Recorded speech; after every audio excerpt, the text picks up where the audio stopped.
రామ్ చరణ్ గురించి చెప్తా. రామ్ చరణ్ చాలా బాగా చేసిండు, అదిరిపోయింది పర్ఫార్మెన్స్, మాస్ డైలాగ్స్ అదిరిపోయింది, చాలా చాలా బాగా చేశారని చెప్పొచ్చు. అందరు కొన్ని సీన్స్, కొన్ని లొకేషన్స్, కాస్ట్యూమ్స్, డాన్స్ అదిరిపోయింది, బ్యాక్గ్రౌండ్స్ అదిరిపోయింది, మ్యూజిక్ అదిరిపోయింది. ఓవరాల్గా వచ్చేసరికి స్టోరీలో బలం లేదు. అంటే స్టోరీ ఏంటంటే ఇంటర్వెల్కి అయిపోయింది, స్టోరీని బట్టిగా లాగారు, అదొక డిసప్పాయింట్మెంట్. అంటే బోయపాటి గారు రామ్ చరణ్తో ఆఫ్టర్ రంగస్థలం అంటే చాలా ఎక్స్పెక్టేషన్స్ ఉంటాయి. అలా ఈయన ఆషామాషి స్టోరీతో రావద్దు కదా. సో మంచిగా ఏదైనా కథ రెడీ చేసుకొని రావాలి, అదొకటి డిసప్పాయింట్. మెయిన్ సంక్రాంతి కూడా, సో చాలా ఎక్స్పెక్టేషన్స్ ఉంటాయి రామ్ చరణ్ మూవీ పైన. సో అది కొంచెం డిసప్పాయింట్మెంట్ అయిందని చెప్పొచ్చు.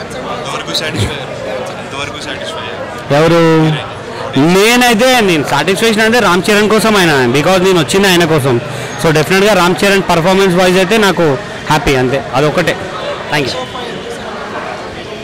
విజయరామ సినిమా చూడడం జరిగింది. ఫస్ట్ హాఫ్ వచ్చేసి చాలా బాగుంది, ఫ్యామిలీస్కి మాస్ ఎంటర్టైనింగ్ చాలా బాగా తీశాడు. సెకండ్ హాఫ్ వచ్చేటప్పటికి ఓన్లీ ఓరమాస్ బోయపాటి మార్క్ బాగా దింపాడు. రామ్ చరణ్ యాక్టింగ్ అయితే ఆవేశం చాలా బాగా తీశాడు. ఎక్కడ కొద్ది బ్యాక్గ్రౌండ్ మ్యూజిక్ తక్కువ అనిపించింది. ఫైనల్గా సినిమా అయితే బాగుంది, చాలా బాగుంది. మెగా ఫ్యాన్స్ అందరికీ ఈసారి సంక్రాంతి మంచి పండుగ వచ్చింది. లాస్ట్ ఇయర్ పవర్ స్టార్ గురించి డిసప్పాయింట్ అయ్యారు, ఈసారి మటుకి మెగా పవర్ స్టార్ గారే పై చేయి. ఈసారి ఓన్లీ సంక్రాంతి మెగా ఫ్యామిలీదే. సెక్సీ భయ్యా మూవీ, సెక్సీ మూవీకి పేరు పెట్టే పని లేదు, sexy.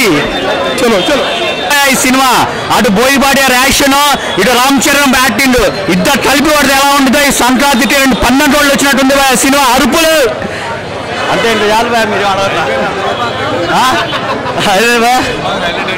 సినిమాలోనా Ram Charan acting, Vivek Oberoi acting and Boyapati acting, background score, fights ఇంటి అరుపు. బోయపాటి యాక్షన్ మూవీలో మన ఫైట్ నుంచి డిస్టర్బ్ చేయాల్సిన పని లేదు. ఒక సినిమా ఇంకో స్టెప్ పై తీసుకెళ్ళిపోయింది. అసలు ఆ పేరు అదిరిపోయింది బాయ్ సినిమా. డ్యాన్స్ ఫైట్లు అరుపులు బాయా. బోయపాటి డైరెక్షన్ అంతే. Thank you.